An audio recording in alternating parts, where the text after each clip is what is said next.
Hi అండి, నమస్తే. Welcome to అమ్మ వంట. ఈరోజు క్రిస్పీగా సన్నపు కారపూసని ఎలా చేసుకోవాలో చూద్దాం. ఫస్ట్ ఒక మిక్సింగ్ బౌల్లోకి స్టెయినర్ని పెట్టి 1 కప్పు శనగపిండిని యాడ్ చేసుకోవాలి. నెక్స్ట్ ఇందులోకి 2 టేబుల్ స్పూన్ల బియ్య పిండిని యాడ్ చేసుకోవాలి. బియ్య పిండి వేసుకోవడం వల్ల కారపూస క్రిస్పీగా వస్తుంది. తర్వాత ఇందులోకి 1/2 టీ స్పూన్ పసుపుని వేసుకోవాలి. నెక్స్ట్ ఇందులోకి 1/2 టీ స్పూన్ కారంని యాడ్ చేసుకోవాలి. అలాగే ఇందులోకి 1/2 టీ స్పూన్ వాము పౌడర్ ని యాడ్ చేసుకోవాలి. డైరెక్ట్ గా వాము వేసుకుంటే కారపూసని చేసే మిషన్ హోల్స్ లో నుండి పిండి బయటకు రాకుండా వాము అడ్డం పడుతుంది. సో అందుకని వాముని పౌడర్ చేసి యాడ్ చేసుకోవాలి. ఇప్పుడు వీటన్నిటిని జల్లించుకోవాలి. ఇలా జల్లించుకున్న తర్వాత మొత్తం ఒకసారి బాగా మిక్స్ చేసుకోవాలి. తర్వాత ఇందులోకి 1 టేబుల్ స్పూన్ వేడి చేసిన ఆయిల్ ని యాడ్ చేసుకోవాలి. తర్వాత మొత్తం అంతా కలిసేటట్టుగా కలుపుకోవాలి. ఇలా మొత్తం మిక్స్ చేసుకున్న తర్వాత కొన్ని వాటర్ ని యాడ్ చేసుకుంటూ చపాతీకి కలిపిన దానికంటే కొంచెం స్మూత్ గానే కలుపుకోవాలి. సన్నం కారపూస చేయడానికి పిండి ఇలా చూపిస్తున్న విధంగానే ఉండాలి.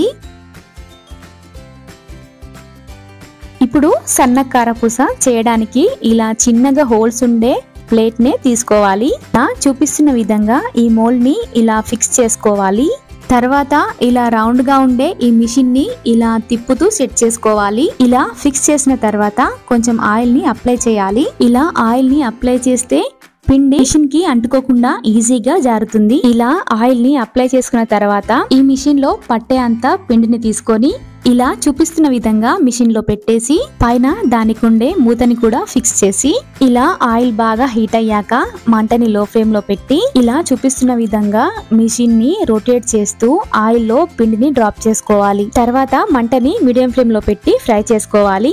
సన్న కారపూస కాబట్టి హై ఫ్లేమ్ లో పెడితే తొందరగా మాడిపోతుంది.